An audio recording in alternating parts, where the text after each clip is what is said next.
Selamat malam Bapak Ibu. Kembali lagi di doa malam kita hari ini.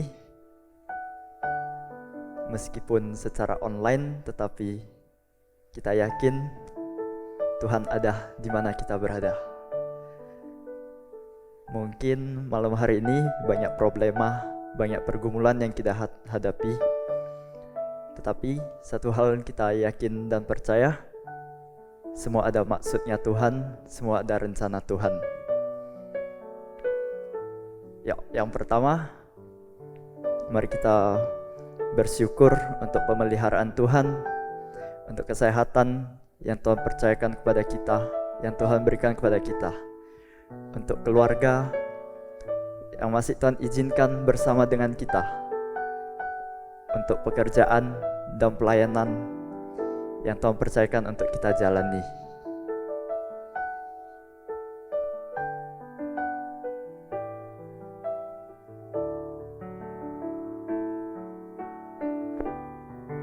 Yuk, mari kita bersatu dalam doa. Bapa, kami ucap syukur Tuhan untuk pemeliharaan Tuhan, untuk kesehatan yang senantiasa Tuhan berikan, yang Tuhan percayakan kepada kami untuk kami jalani satu minggu di belakang kami. Untuk keluarga yang masih Tuhan izinkan, yang masih Tuhan percayakan untuk ada bersama kami, untuk hidup menjalani hari-hari bersama kami, untuk pekerjaan, untuk pelayanan yang masih Tuhan izinkan, yang masih Tuhan percayakan kepada kami. Kami ucap syukur Tuhan. Biarlah Tuhan boleh memakai kami untuk memuliakan nama Tuhan, untuk meninggikan nama Tuhan.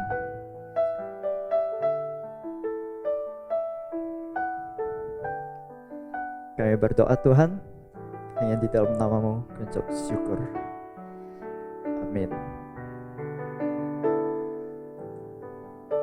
Kita angkat satu pujian, doa mengubah segala sesuatu.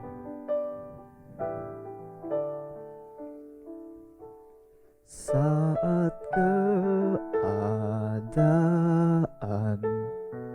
sekelilingku ada di luar kemampuanku, ku berdiam diri mencari-Mu. Doa mengubah segala sesuatu.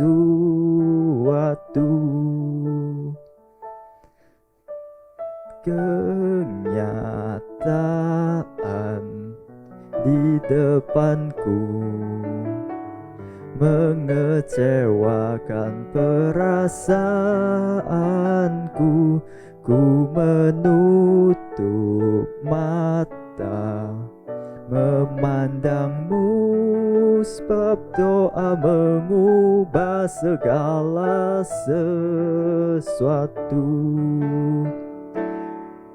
Doa orang benar bila didoakan dengan yakin besar kuasa-Nya, dan tiap doa yang lahir dari iman berkuasa menyelamatkan.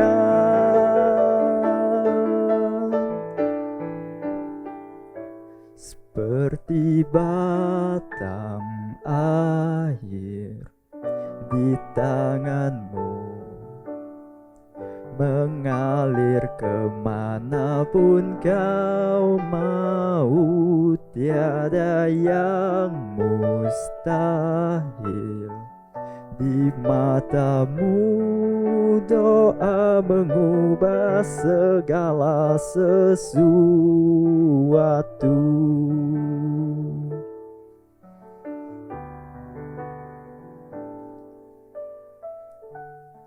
Bapak, Ibu, Saudara, kini saatnya kita mengaku setiap dosa kita yang kita perbuat satu minggu di belakang kita, baik dosa yang sengaja kita perbuat maupun dosa yang tidak sengaja kita perbuat. Ya, mari kita mengaku dosa kita dan meminta ampun kepada Tuhan.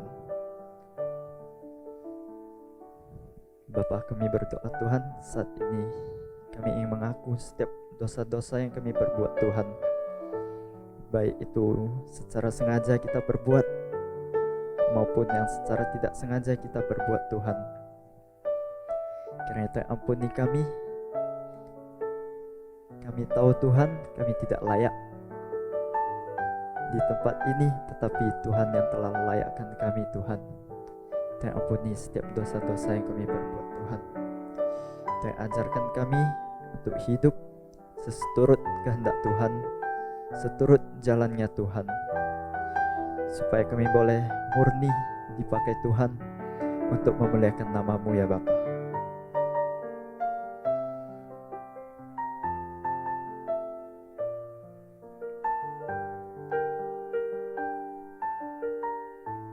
Amin.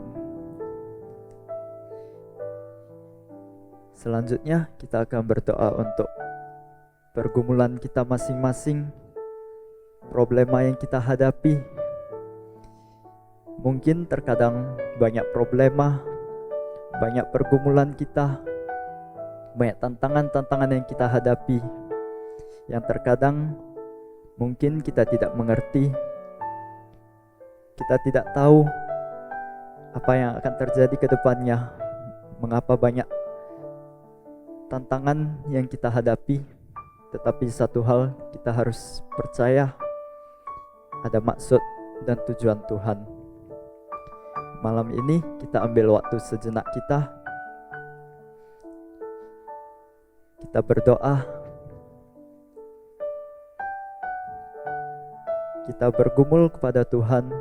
Biarlah setiap problema, setiap tantangan yang kita hadapi, kita boleh melewatinya bersama Tuhan. Tuhan pasti menolong kita, Tuhan pasti membukakan jalan. Tuhan yang memberikan pencobaan, Tuhan yang memberikan tantangan, Tuhan juga yang memberikan jalan keluar dan kekuatan kepada kita. Yuk, mari kita berdoa. Bapa, kami berdoa Tuhan untuk setiap problema yang kami hadapi, setiap tantangan yang kami hadapi, untuk setiap pergumulan kita. Mungkin terkadang kami tidak tahu Tuhan mengapa ini terjadi, tetapi kami yakin satu hal, Tuhan pasti turut campur tangan. Tuhan juga yang menyertai kita untuk melewatinya. Kiranya Tuhan memberi kami kekuatan, berikan kami penghiburan untuk melewatinya ya Bapa.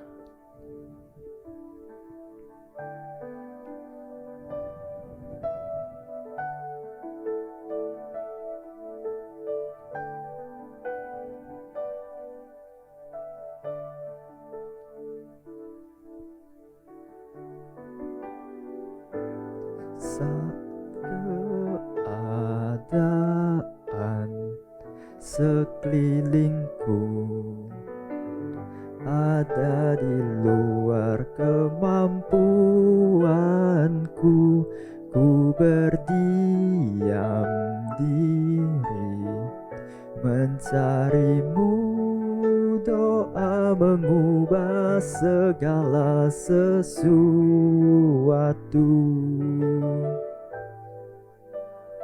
Kenyataan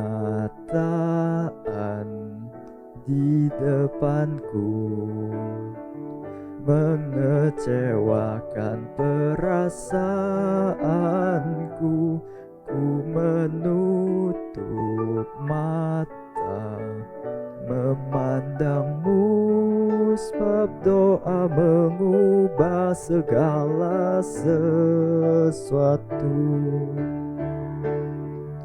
Doa orang benar bila didoakan dengan yakin besar kuasa-Nya, dan tiap doa yang lahir dari iman, berkuasa menyelamatkan.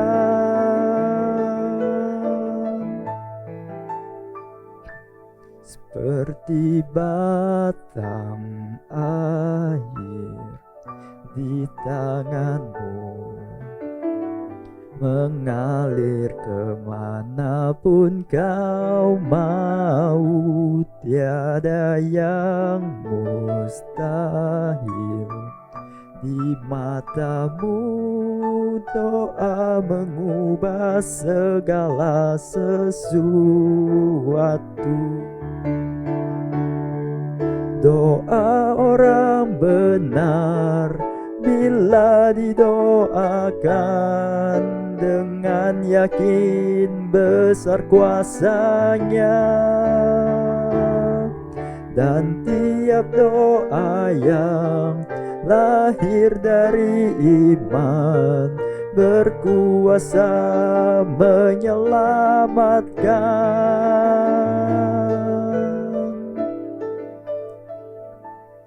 Seperti batang air di tanganmu,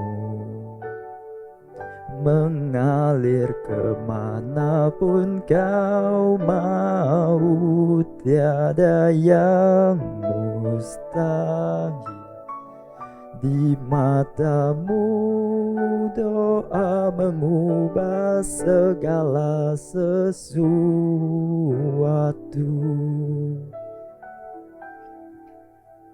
Selanjutnya kita akan berdoa untuk bangsa negara kita Indonesia, untuk presiden, wakil presiden, dan jajaran pemerintahan.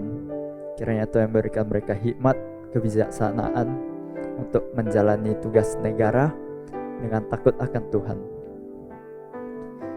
Untuk pandemi COVID-19 juga, biarlah Tuhan yang turut bekerja, Tuhan yang memberikan kekuatan untuk setiap dokter yang menanganinya, supaya pandemi ini boleh cepat berlalu dari bangsa Indonesia. Yuk, mari kita berdoa. Bapa, kami berdoa, kami ucap syukur Tuhan untuk presiden, wakil presiden, dan jajaran pemerintahan. Kiranya Tuhan memberikan mereka hikmat, kebijaksanaan, supaya setiap pekerjaan negara, problema yang dihadapi bangsa negara kita boleh terselesaikan dengan baik. Dengan nama Tuhan boleh ditinggikan Bapa. Kami berdoa juga Tuhan untuk pandemi COVID-19, supaya boleh cepat berlalu dari bangsa Indonesia ini. Untuk dokter yang menanganinya juga,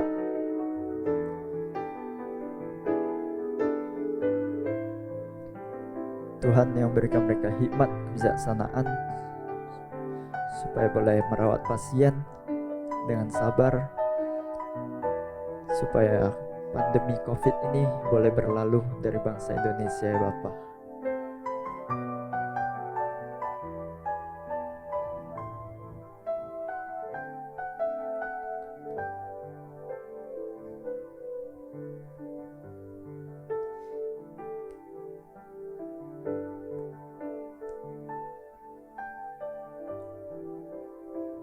Kita berdoa juga untuk bangsa Indonesia, biarlah bangsa Indonesia boleh dipakai Tuhan, bangsa Indonesia boleh penuh dengan kemuliaan Tuhan.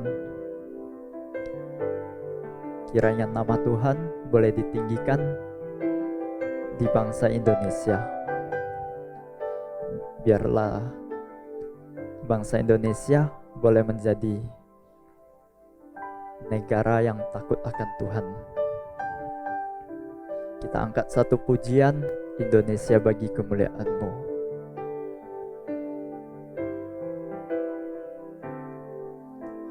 Yesuslah Tuhan yang layak ditinggikan, layak disembah oleh suku-suku bangsa. Dengan darah-Mu Kau telah tebus bangsaku, genapi Tuhan firman-Mu atas negeriku.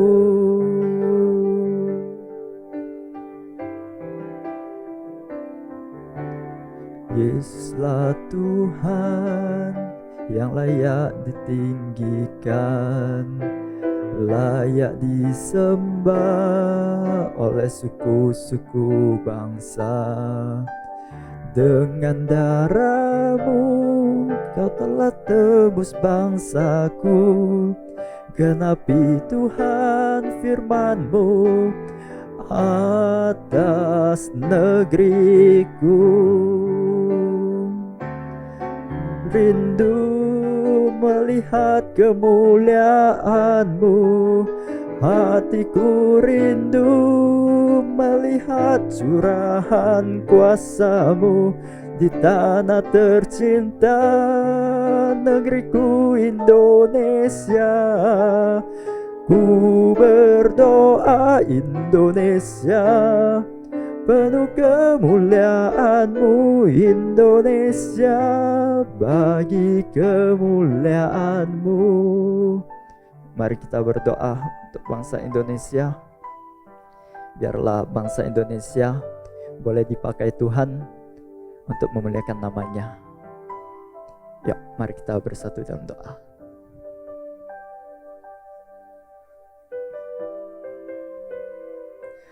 Kami berdoa Tuhan untuk bangsa Indonesia. Biarlah bangsa Indonesia boleh Tuhan pakai untuk menyatakan kemuliaan Tuhan. Kami rindu Tuhan melihat nama Tuhan ditinggikan di setiap sudut bangsa negara kami Bapa. Tuhan yang pakai setiap anak-anak Tuhan.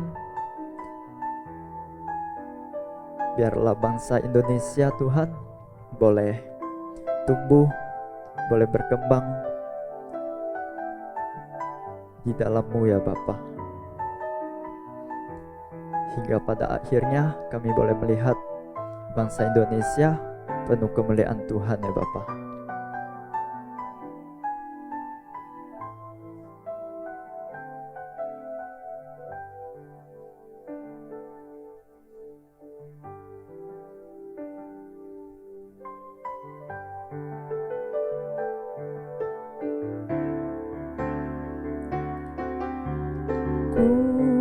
Nyatakan kemuliaan-Mu ya Allahku, nyatakan curahan kuasa-Mu di tanah tercinta, negeriku Indonesia.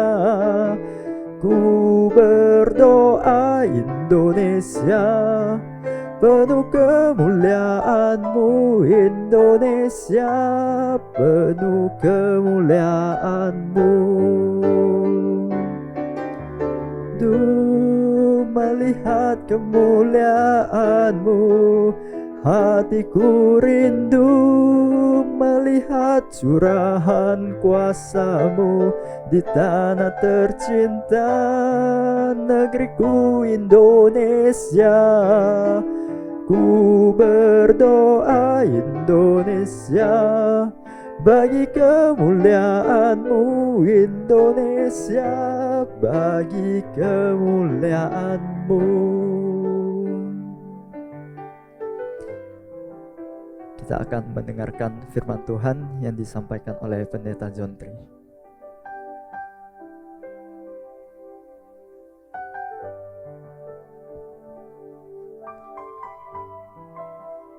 Bapak Ibu Shalom, baik yang ada di tempat ini dan yang ada di rumah, di tempat masing-masing.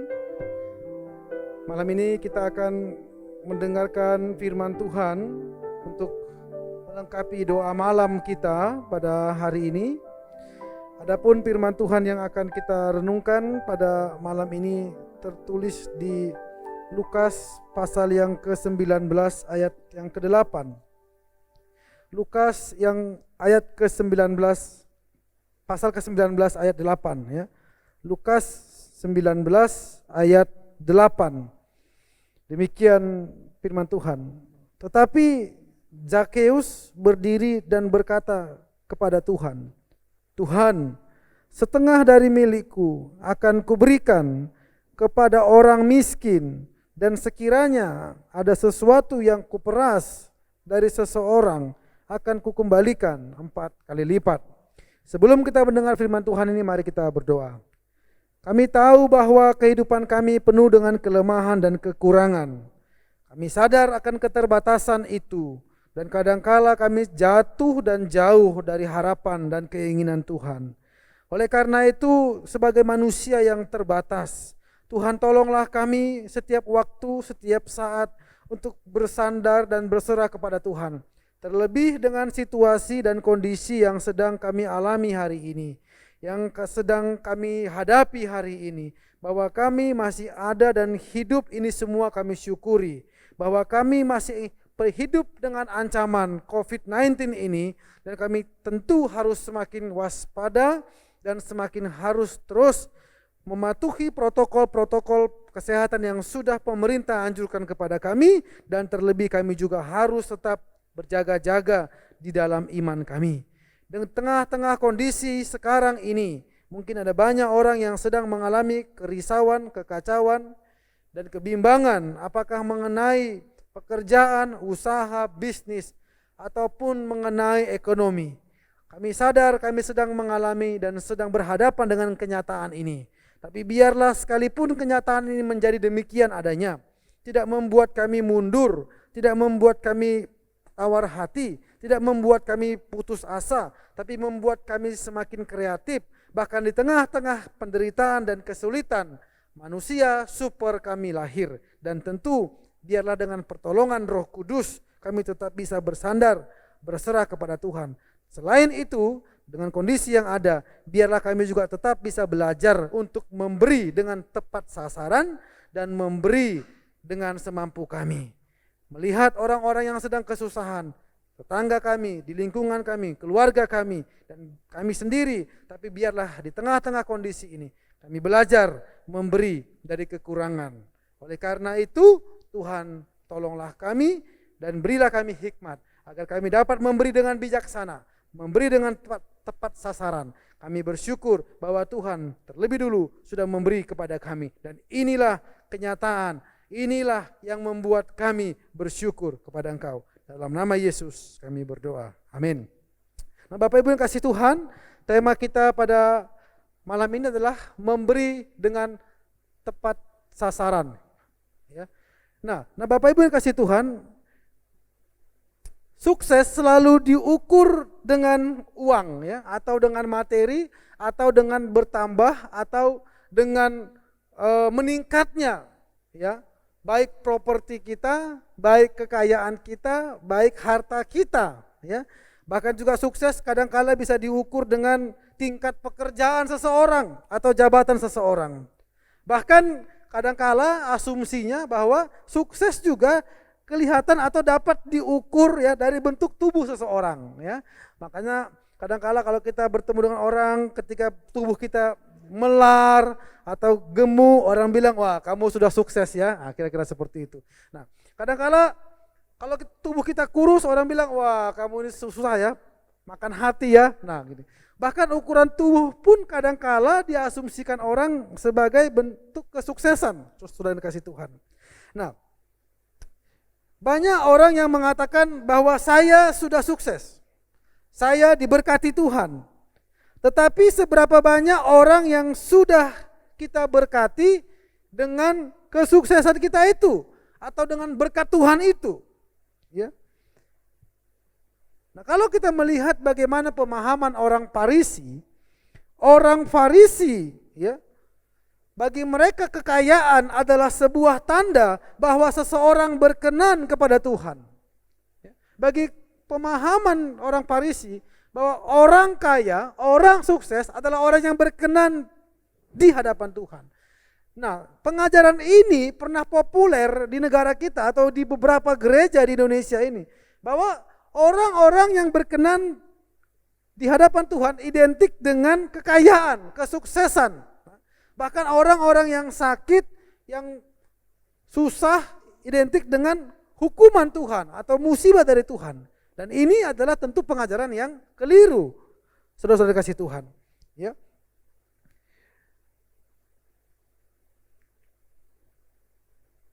Nah, kalau kita menganggap bahwa ukuran berkat Tuhan atau ukuran orang berkenan kepada Tuhan hanya diukur dari materi, dari kekayaan, dari properti Anda, lalu bagaimana jika orang-orang atau Anda dan saya tidak menerima itu? Apakah kita tidak diberkati Tuhan?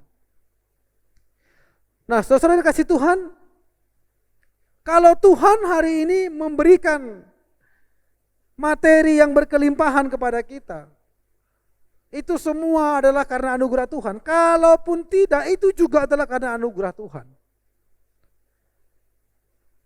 Dikatakan bahwa perbuatan baik adalah saat kita memberi. Memberi pada umumnya diukur dari materi yang kelihatan. Masyarakat kita masih memaknai kalau memberi itu adalah sesuatu yang kelihatan, saudara-saudara, ya. Belum mampu melihat kepada hal tentang kebergunaan diri. Contohnya prestasi yang dimiliki, keahlian yang dimiliki, yang bisa diberikan kepada orang lain, sumbangsi untuk masyarakat, sumbangsi pemikiran untuk masyarakat. Itu semua bersangkut paut dengan kebergunaan diri. Tapi pemandangan kita, pemahaman kita tentang memberi sangat sempit dan dangkal sekali. Hanya sebatas kepada sesuatu benda yang kelihatan. Saudara yang kasih Tuhan. Nah, perbuatan baik adalah salah satu bentuk dari buah yang dicangkokkan dari pohon utamanya, yaitu Allah sendiri. Ya. Perbuatan baik itu merupakan buah iman kita, yang mengalami pertumbuhan dalam roh dan iman yang melahirkan kesadaran bahwa Tuhan terlebih dahulu telah baik kepada Anda dan saya tatkala kita masih berdosa. Tapi ini bukan teori sebab akibat atau simbiosis mutualisme, saudara-saudara. Kalau engkau baik, aku baik, engkau jahat, aku jahat. Bukan seperti itu. Nah, itu cenderung dialami oleh manusia. Dalam relasi hubungan sosial kita akan baik kepada orang baik. Itu pada umumnya terjadi. Tapi di dalam hubungan relasi dengan Allah, bahwa kita dikatakan bahwa Tuhan telah terlebih dahulu baik, berbuat baik kepada kita tatkala kita masih berdosa. Inilah perbedaannya. Dan inilah yang Tuhan ajarkan kepada kita. Saudara-saudara kasih Tuhan. Nah, kalau kita melihat teks yang kita baca pada malam ini, siapakah Zakheus ini sebenarnya? Zakheus ini adalah seorang Yahudi, orang suku Israel, ya. Dia juga bekerja sebagai seorang pemungut cukai, bahkan kepala dari pemungut cukai di daerah Yeriko. Sebagai latar belakang pada masa pemerintahan Roma, orang-orang Yahudi diharuskan untuk membayar pajak kepada kekaisaran Roma atau pemerintahan Roma pada waktu itu. Dan mesti kita tahu bahwa Zakheus ini adalah orang yang bekerja untuk pemerintahan Roma. Bagi orang-orang Yahudi, Zakheus ini adalah seorang pengkhianat. Ya, karena dia bekerja untuk penjajah pada waktu itu. Nah, di kalangan orang Yahudi, bagi orang-orang yang bekerja seperti Zakheus ini mempunyai pandangan yang sangat negatif. Orang-orang seperti Zakheus ini biasanya dihindari. Biasanya dilabel orang yang sangat buruk sekali. Dan memang pada kenyataannya pada waktu itu, ternyata Zakheus ini ketika memungut cukai dari sesama bangsanya, juga kadangkala mengambil lebih daripada yang seharusnya. Ya, kadang-kadang dia mengambil lebih daripada yang ditetapkan oleh pemerintahan Roma. Dengan kebiasaan itulah, maka pemungut cukai sangat dibenci oleh rakyat, oleh bangsa Yahudi pada waktu itu. Walaupun Zakheus ini adalah orang Yahudi, tapi dia karena pekerjaannya itu, karena sikap dan perilakunya itu, akhirnya dia dibenci, dijauhi, ya, bahkan mendapat label orang yang tidak berkenan di hadapan Tuhan. Bapak Ibu kasih Tuhan, kalau kita melihat bagaimana Yesus datang ke kota Yeriko, kedatangan Lazarus pada Yesus ini tidak selazim orang pada umumnya. Dan sebenarnya bagi orang kaya dan dikenal banyak orang seperti Zakheus, perbuatan Zakheus itu adalah hal yang sangat memalukan sekali, saudara. Kalau kita melihat bagaimana status sosialnya, bagaimana kita melihat kekayaan pengaruhnya Zakheus, sikapnya memanjat pohon itu hanya untuk melihat Yesus, itu sebenarnya sangat memalukan sekali. Tetapi karena kerinduan dan kehausan hatinya Lazarus untuk menemukan dan mencari sebuah kebenaran, dari mendengar bagaimana pengajaran dan pengaruh Yesus, Lazarus akhirnya tertarik, terpanggil untuk bertemu, melihat dan mendengar pengajaran Yesus. Karena tubuhnya pendek, dikatakan oleh Alkitab, dia tidak bisa melihat dekat Yesus karena begitu banyak orang yang berkerumun. Akhirnya dia mempunyai ide memanjat pohon. Bapak Ibu kasih Tuhan, pertemuan pribadi Lazarus dengan Yesus secara spontan melahirkan perubahan pola pikir dan pertobatan secara pribadi. Pertemuan Lazarus dengan Yesus ini tidak direncanakan, Bapak Ibu. Yesus tidak telepon Lazarus kalau dia akan datang ke Yeriko dan menginap di rumahnya. Dan Lazarus juga tidak melakukan hal yang sama kepada Yesus. Tapi dari kabar tersiar pada waktu itu bahwa Yesus akan melintas atau berada di Yeriko. Dan tentulah Lazarus ini semasa hidupnya, dalam pekerjaannya, dengan tuntutan-tuntutan pekerjaannya, dengan pergumulan-pergumulan yang dialaminya, ternyata ada konflik batin yang sangat besar dalam dirinya. Ada satu gejolak yang sangat besar dalam dirinya tentang tujuan hidupnya, makna hidupnya, apa yang harus dia kerjakan. Setiap kita tentu memiliki pergolakan batin sendiri-sendiri, Bapak Ibu. Setiap kita pasti memiliki persoalan-persoalan tersendiri. Terlebih dengan kondisi yang kita alami hari ini. Terlebih dengan keadaan hari ini. Kita semua pasti memiliki persoalan-persoalan. Dan persoalan itu kadang-kala terasa begitu berat. Dan ini juga dialami oleh Lazarus.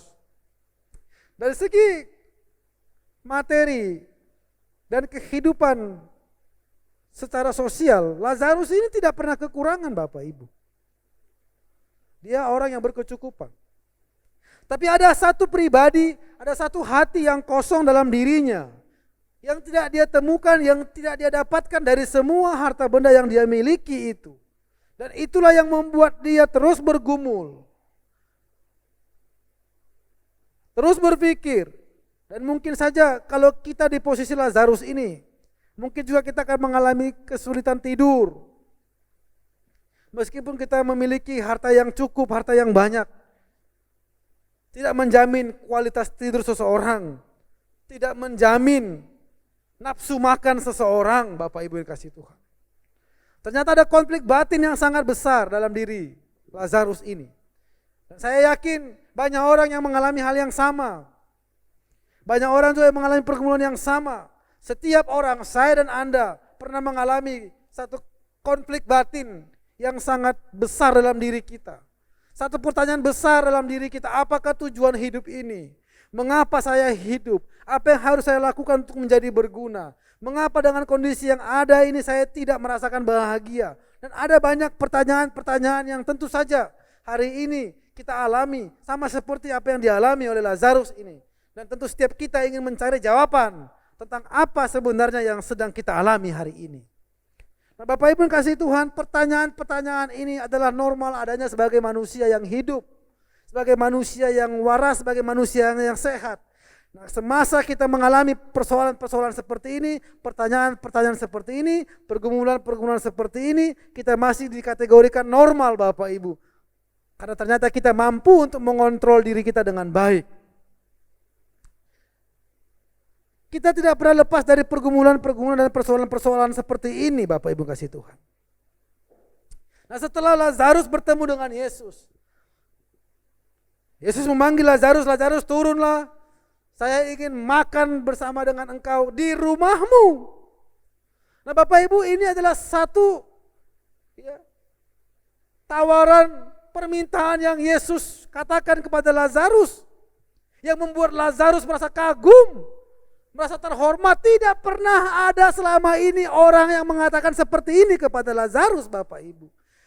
Karena selama dia hidup, Lazarus ini penuh dengan dicaci maki orang, diejek orang, disindir orang. Penuh dengan perkataan-perkataan yang buruk tentang dia. Atas pekerjaan yang dia alami, Bapak Ibu. Dan label-label yang lain sebagainya ini membuat Lazarus ini mungkin saja tidak punya komunitas. Dia mungkin menghindar dari kerumunan banyak orang. Dia mungkin memilih menyendiri Bapak Ibu. Dan tidak pernah ada orang-orang teman-temannya sebangsanya mungkin yang berkata atau pernah menawarkan makan di rumahnya atau mengajak dia makan ke rumahnya. Nah Bapak Ibu, ini adalah satu perkataan yang tidak pernah, mungkin saja tidak pernah Lazarus dengar. Lazarus terima dari siapapun. Penghargaan sekaligus penghormatan ini sekaligus mungkin saja ini adalah satu hal yang tidak pernah dia rasakan, membuat dia merasa sangat sukacita, sangat bangga dengan ajakan ini. Dan itulah pribadi Tuhan kita Bapak Ibu, bahwa dia bisa memberi apa yang tidak pernah orang bisa beri kepada Anda. Tuhan kita memberikan kepada Anda sesuatu hal yang tidak pernah bisa diberi manusia kepada Anda. Tuhan kita Yesus Kristus memberikan kepada kebutuhan emosi Anda sesuatu hal yang tidak pernah bisa diberikan oleh orang terdekat Anda sekalipun. Bapak Ibu kasih Tuhan. Karena ternyata kebutuhan emosi dan spiritual ini karena hanya Dia yang sanggup memberikannya kepada kita. Saya yakin Bapak Ibu semua kita memiliki kebutuhan secara emosi. Kita memiliki kebutuhan secara spiritual yang kadangkala tidak bisa diberikan oleh orang lain kepada kita, tapi kita sangat menginginkannya. Hanya Tuhan yang sanggup melakukan itu, Bapak Ibu. Tanpa permintaan dari Lazarus, tanpa permohonan dari Lazarus, Yesus berinisiatif untuk melakukan perdamaian dengan Lazarus. Dan inilah ciri pribadi Tuhan kita, bahwa Dia terlebih dahulu melakukan perdamaian kepada kita karena Dia tahu kita tidak sanggup melakukan itu. Lazarus tidak sanggup melakukan itu. Bapak Ibu kasih Tuhan. Makanya Yesus memilih berinisiatif untuk melakukan perdamaian kepada Lazarus. Dia mengatakan, Lazarus, Yesus mengundang agar Lazarus masuk ke dalam kerajaannya. Nah Bapak Ibu kasih Tuhan, inilah pribadi ciri karakter ilahi Tuhan kita.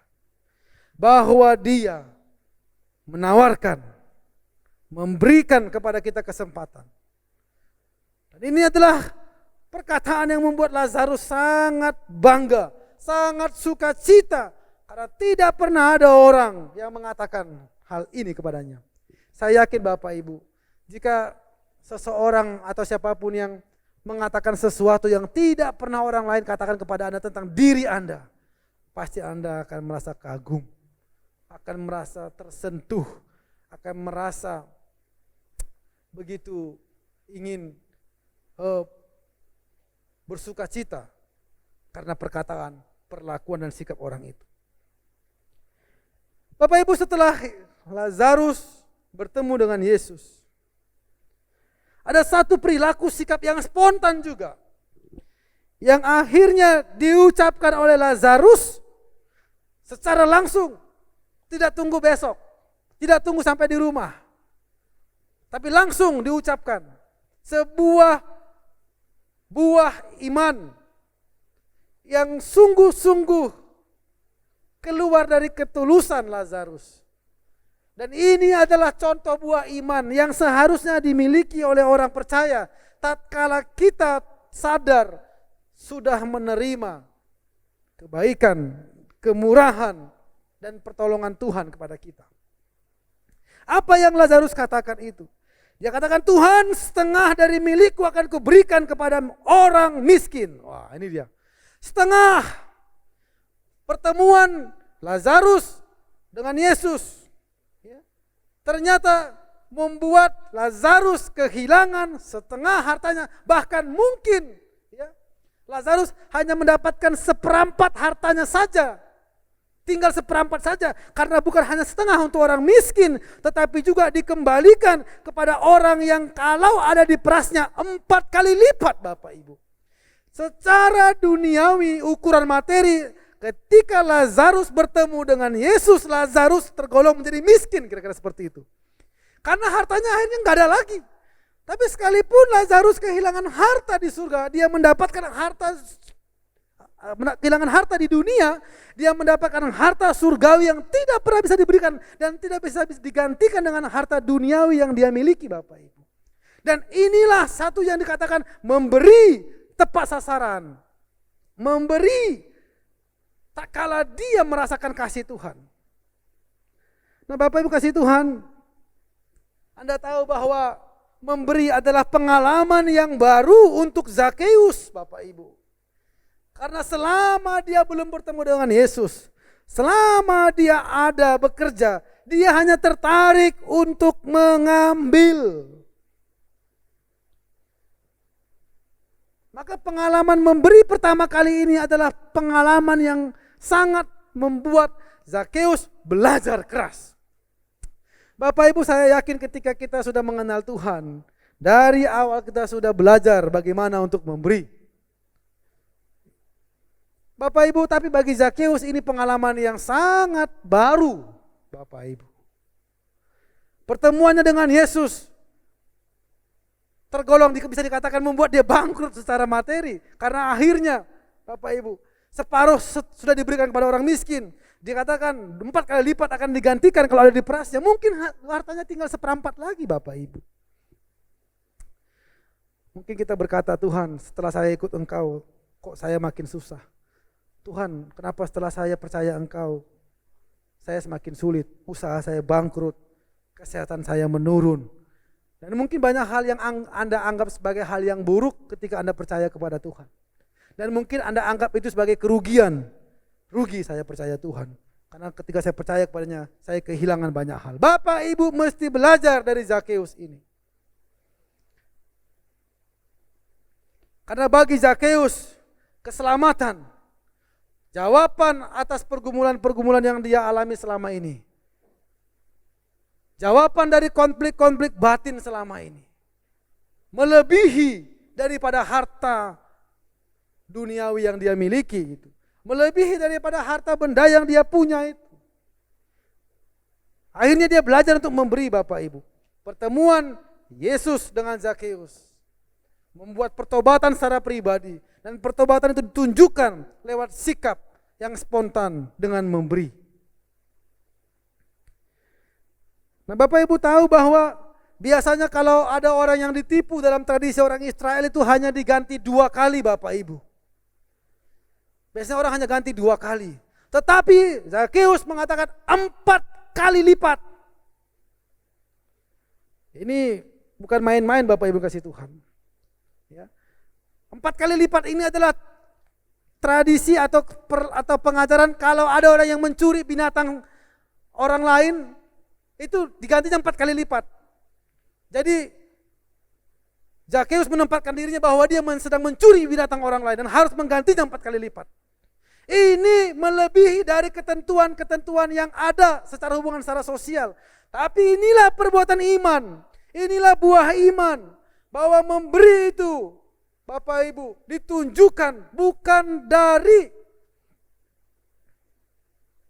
berapa nilai, tapi dari kesungguhan hati. Bukan dari nominal, tapi dari kesungguhan hati, Bapak Ibu. Zakheus ini mengatakan 4 kali lipat akan kukembalikan. Bapak Ibu, ini adalah perkataan sikap iman. Dan ini ditepati ya Bapak Ibu ya. Bukan hanya sebatas ngomong. Ya mungkin kita juga kadang-kala begitu dalam doa kita. Tuhan nanti kalau berhasil aku akan begini. Aku akan begini, akan memberikan. Tapi pada kenyataannya tidak ada atau dikurangi dan sebagainya. Tapi ini tidak Bapak Ibu. Ketika Zakheus mengatakan itu dia melakukannya. Dan maka kita kadang-kala juga berhadapan dengan kasus yang sama Bapak Ibu. Tak kala kita juga punya harapan, punya doa, kita banyak buat perjanjian-perjanjian secara pribadi dengan Tuhan. Kadang-kala kita bilang, Tuhan nanti kalau berhasil aku akan kasih kau begini, akan bagi begini, akan ke sana. Tapi sudah berhasil Bapak Ibu, kita lupa atau mungkin dikurangi atau tidak diberi sama sekali. Tapi dalam hal ini Zakheus memberikannya kepada Tuhan. Dan melakukan itu Bapak Ibu. Jika esensi atau hakikat atau inti dari kekristenan adalah mencintai, maka esensi dari mencintai adalah memberi. Karena itu kita tidak dapat menjadi seorang Kristen tanpa mencintai dan tanpa memberi. Orang Kristen hidup dengan 2 kata yaitu kasih dan memberi. Karena di dalam kasih ada memberi. Dan demikianlah Allah kepada kita. Dia mengasihi manusia dan memberikan anaknya kepada kita untuk menjadi perantara, menebus dosa kita, menjadi pendamaian kita dengan Dia. Bapak Ibu yang kasih Tuhan,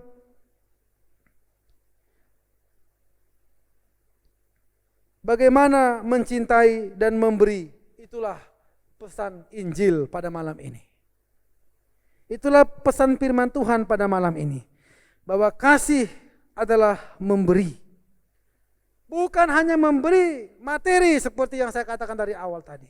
Tapi kita bisa memberikan apapun. Dengan kemampuan kita, apakah kita bisa memberikan kemampuan intelektual kita, waktu kita, memberikan perhatian kita kepada orang-orang terdekat kita. Maka Alkitab mengatakan jika engkau tahu berbuat baik tapi tidak melakukannya, engkau berdosa. Saya yakin Bapak Ibu kita sering gagal di sini. Saya yakin kita sering sekali lalai di sini. Kita tahu berbuat baik tapi kita tidak mengerjakannya atau menundanya atau mengabaikannya. Dan saya tahu kita sering sekali jatuh dalam hal ini.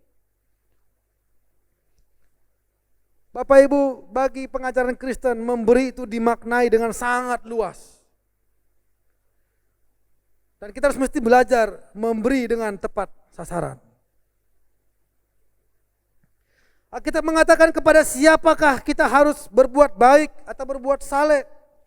Dikatakan kepada semua orang, tapi terutama kepada saudara seiman kita. Selain itu diberikan juga kepada rumah Tuhan gereja. Karena rumah Tuhan atau gereja adalah tempat iman kita dipupuk dan bertumbuh.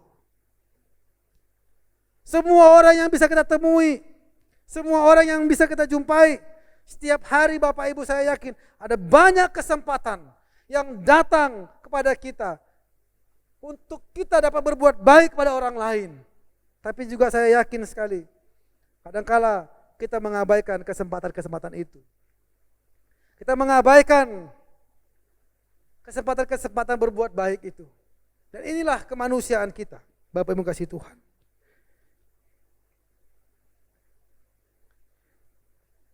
Bentuk-bentuk perbuatan baik yaitu bahwa Allah telah memperlengkapi kita dengan pengetahuan tentang yang baik dan yang tidak baik. Setiap kita dari kecil memiliki pemahaman atau berkembang sebuah pemahaman pengetahuan tentang apa yang baik, apa yang tidak baik. Pemahaman ini muncul atau ada terbentuk dalam diri kita sejak kita lahir. Diajar oleh orang tua kita, di sekolah kita diajar oleh guru kita. Dan kadang-kala pemahaman ini kadang-kala hanya terbentuk sebatas pengertian atau pengetahuan saja. Kadang-kala juga setelah terbentuk di pengetahuan ini, tahu berbuat baik, ingin berbuat baik tapi kadang-kala terkendala dalam pelaksanaannya. Nah Bapak Ibu, bahwa perbuatan yang baik, karakter yang baik itu mencakup 3 hal. Menurut pakar kepribadian atau moral yaitu Thomas Likona, karakter, bahwa perbuatan baik itu menyangkut 3 area, yaitu pengetahuan tentang kebaikan, ada keinginan untuk berbuat baik, dan harus dilakukan. 3 komponen ini maka akan menghasilkan karakter yang baik. Tapi dalam kenyataan kehidupan kita terkadang kala hanya sebatas ingin berbuat baik, tapi tidak sampai untuk melakukannya. Ini belum tergolong karakter yang baik. Tapi Lazarus ini Bapak Ibu, dia tahu berbuat baik, tapi selama ini terkendala. Tapi ketika dia bertemu dengan Yesus, Tuhan memberikan pencerahan kepadanya. Hidupnya diubahkan, polanya diubahkan. Pertemuan Lazarus dengan Yesus memberikan keselamatan kepada jiwanya, mengubah pandangannya tentang hidupnya, tentang pergumulannya, akhirnya kelihatan dalam sikapnya. Maka selama ini Lazarus hanya tahu mengambil, hanya tertarik untuk mengambil, untuk menyimpan, untuk korupsi uang rakyatnya yang memberikan setoran pajak kepada dia. Tapi pertemuannya dengan Yesus membuat Lazarus belajar untuk memberi dengan tepat. Dia memberi kepada orang-orang miskin dan kepada orang-orang yang diperasnya. Akhirnya pertemuan Yesus dengan Lazarus bukan hanya menumbuhkan satu pemahaman baru dalam pikirannya, bukan hanya menumbuhkan keinginan, tapi langsung kepada perbuatan. Dan inilah yang dikatakan tadi, bahwa karakter yang baik itu akhirnya terbentuk. Pertemuan Lazarus dengan Yesus Bapak Ibu mengubahkan hidup Lazarus.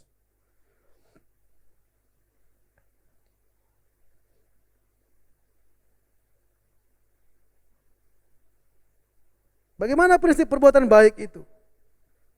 Bapak Ibu, prinsip-prinsip perbuatan baik adalah tidak mengingat-ingat, tidak mengungkit-ungkit. Bapak Ibu, akhirnya Zakheus ketika dia berkata kepada Yesus bahwasanya saya akan mengembalikannya, dan ini Zakheus tepati. Bapak kasih Tuhan, kita juga tentu pasti pernah berbuat baik pada orang lain.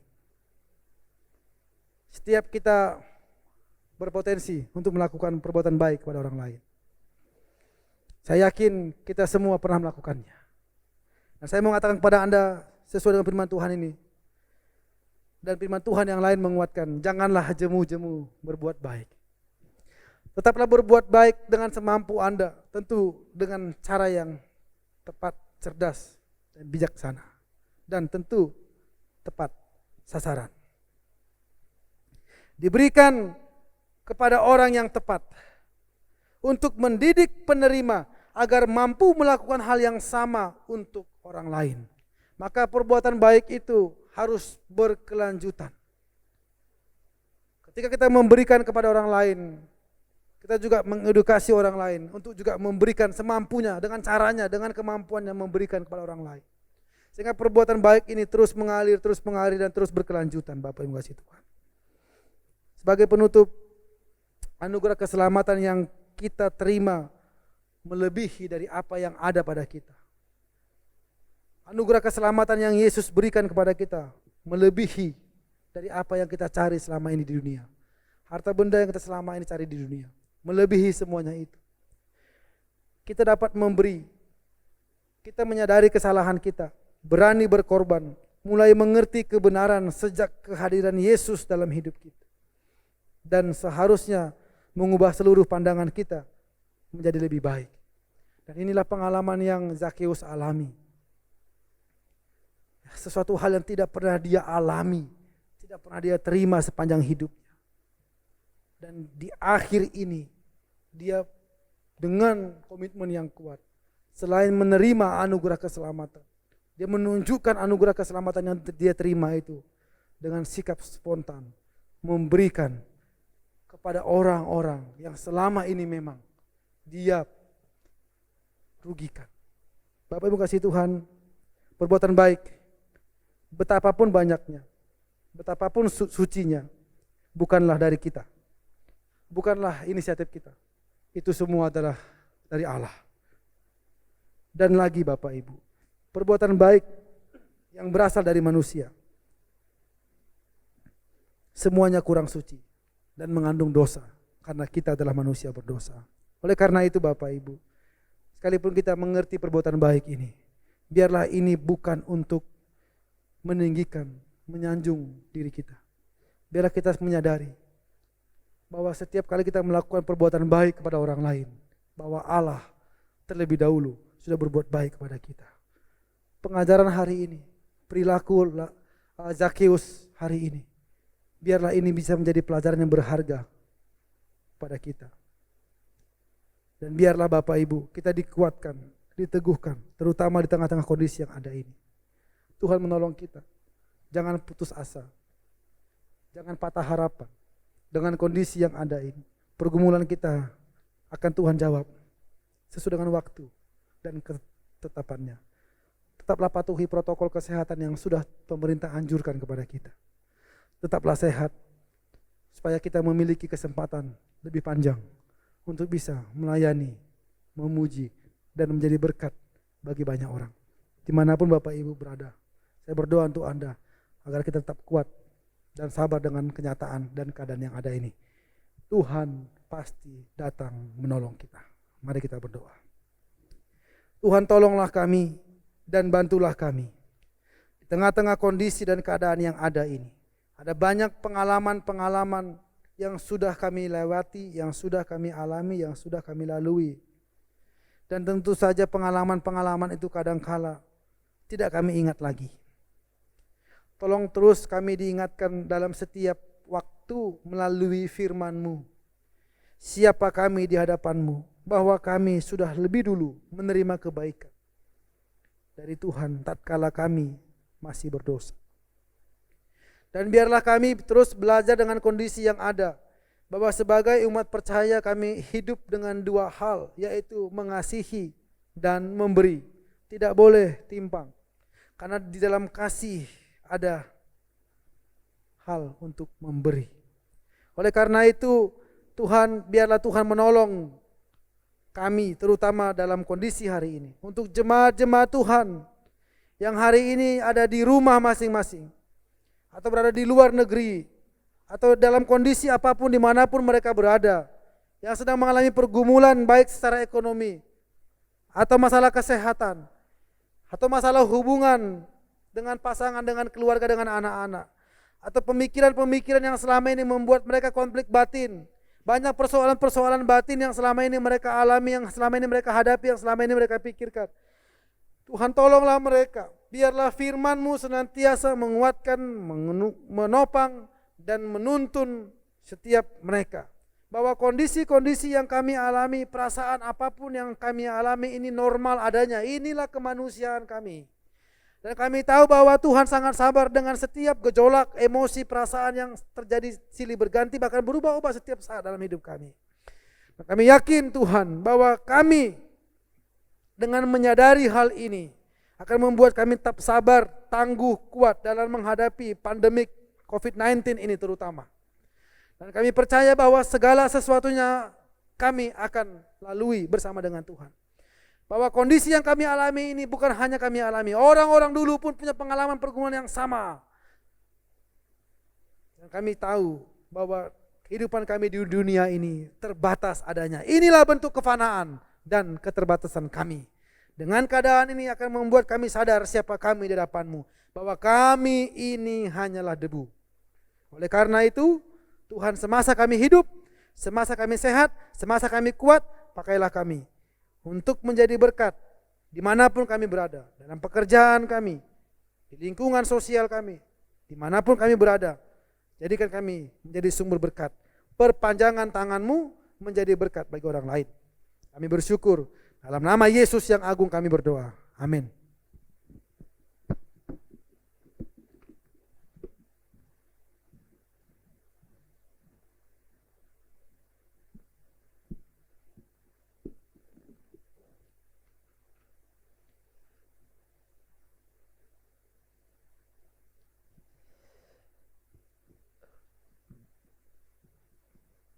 Baik, selanjutnya kita akan berdoa untuk gereja kita MDC, tetapi sebelumnya kita angkat pujian Tuhan yang besar.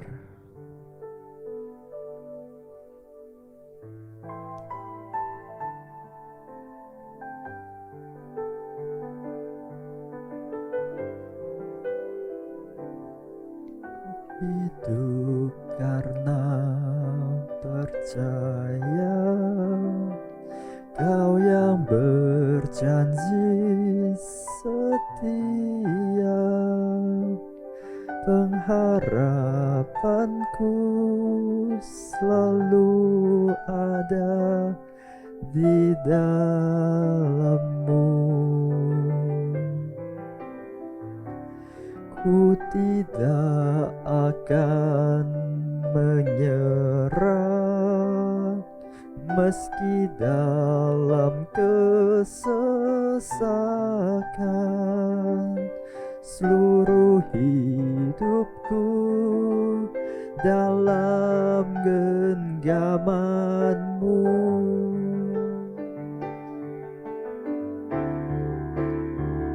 Aku punya Tuhan yang besar, yang telah berjanji dan sanggup menggenapi. Imanku bersepakat percaya kuasa-Nya. Terima sekarang kemenangan dari-Mu. Kita akan berdoa untuk hamba Tuhan dan majelis yang melayani di gereja kita MDC. Biarlah Tuhan memberikan kesatuan hati untuk hamba Tuhan dan majelis dan jemaat, supaya jemaat boleh bertumbuh secara rohani. Yang kedua, kita berdoa juga Tuhan untuk jemaat MDC, kiranya iman kerohanian boleh terus bertumbuh, meskipun di saat ini kita bersekutu secara online, secara jarak jauh.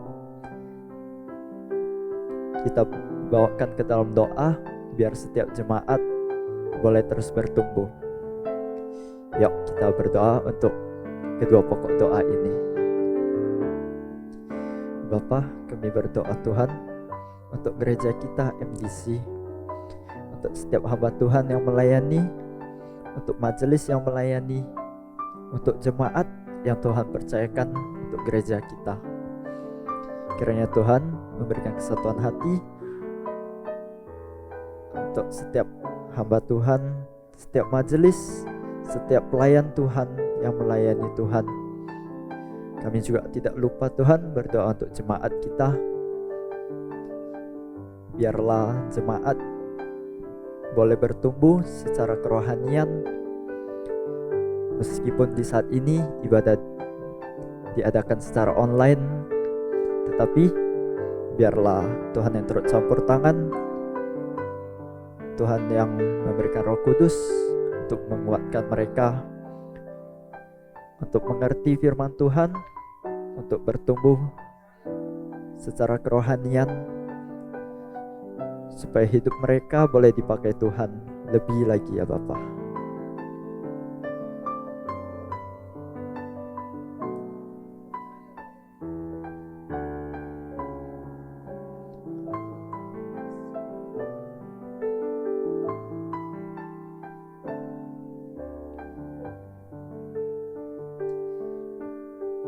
Selanjutnya kita akan berdoa untuk gereja MDC. Biarlah gereja kita boleh terus bertumbuh, terus berkembang, supaya lebih banyak lagi jiwa-jiwa yang dimenangkan untuk Tuhan. Kemudian kita berdoa untuk ibadah konvensional, supaya boleh segera diadakan.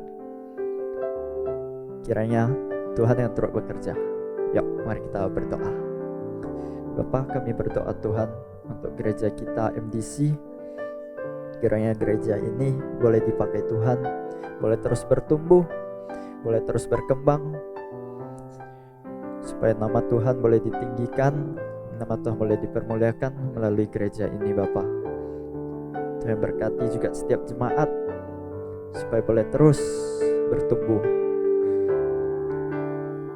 Kami berdoa juga Tuhan untuk ibadah konvensional supaya boleh segera diadakan. Kiranya Tuhan yang terus bekerja, Tuhan yang terus campur tangan, supaya setiap jemaat boleh berkumpul, meninggikan nama-Mu, boleh bersekutu bersama kembali ya Bapa.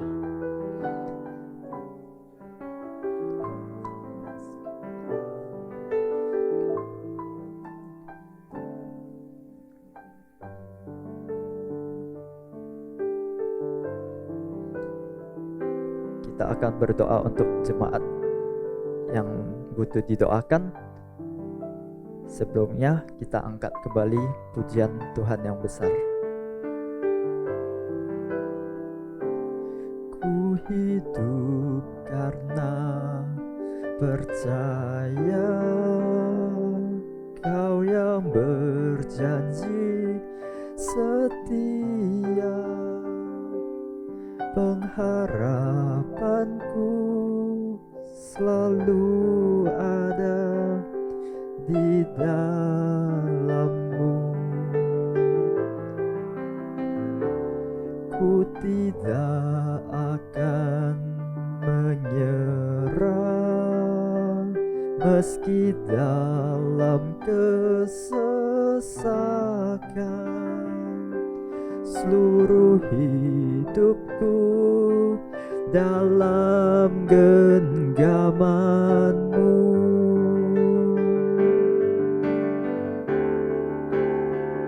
Aku punya Tuhan yang besar, telah berjanji dan sanggup menggenapi. Imanku bersepakat, percaya kuasa-Nya. Ku terima sekarang kemenangan dari-Mu. Kita akan berdoa untuk saudari Julie, untuk pemulihan kesehatan, untuk saudari Elis, untuk pemulihan kesehatan, untuk contoh Albert, pemulihan kesehatan juga.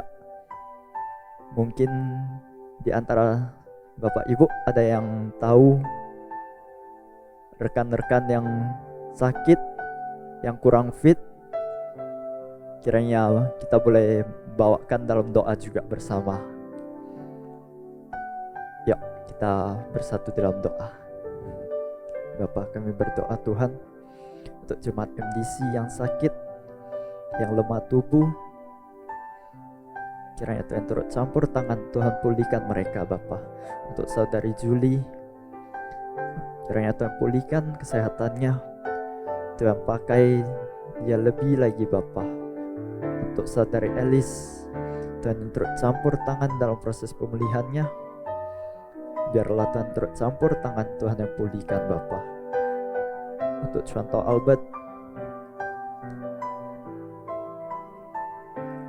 kiranya Tuhan pulihkan dia, Tuhan sembuhkan dia, Tuhan pakai dia lebih lagi Tuhan untuk mengabarkan Injil, untuk memuliakan nama Tuhan ya Bapa. Tuhan pulihkan dia, Tuhan sembuhkan dia ya Bapa.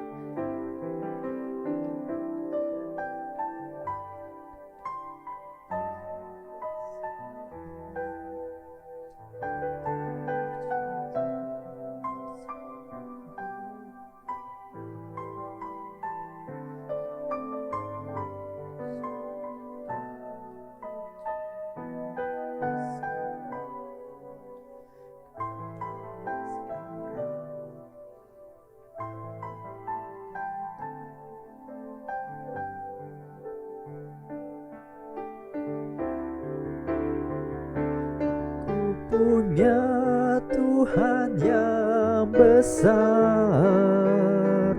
yang telah berjanji dan sanggup menggenapi.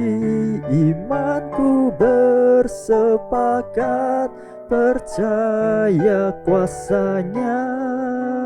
Ku terima sekarang kemenangan darimu.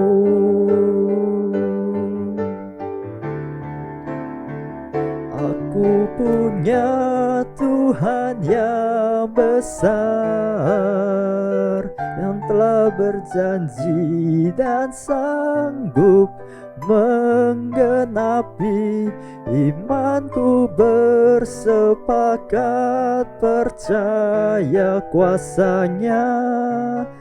Ku terima sekarang kemenangan darimu.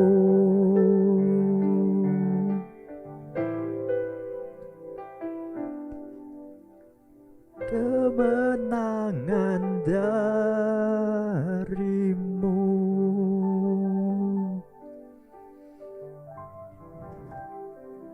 Kita akan berdoa, doa Bapa kami, dan kemudian kita akan menerima berkat dari Mbok Su John Trianto. 主祷文，我们在天上的父，愿人都祝福的名声，愿父的国降临，愿父的旨意行在地上，如同行在天上。我们日用的饮食，今日赐给我们，赦免我们的罪，如同我们赦免的罪我们的人，不叫我们一切试探，拯救我们脱离凶恶，因为国度、权柄、荣耀，全是父的，直到永远。阿门。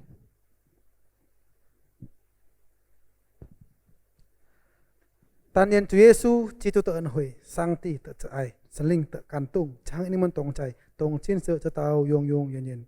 Tuhan memberkati engkau dan melindungi engkau. Tuhan menyinari engkau dengan wajahnya dan memberi engkau kasih karunia. Tuhan menghadapkan wajahnya kepadamu dan memberi engkau damai sejahtera mulai pada saat ini besok dan sampai selama-lamanya. Amin.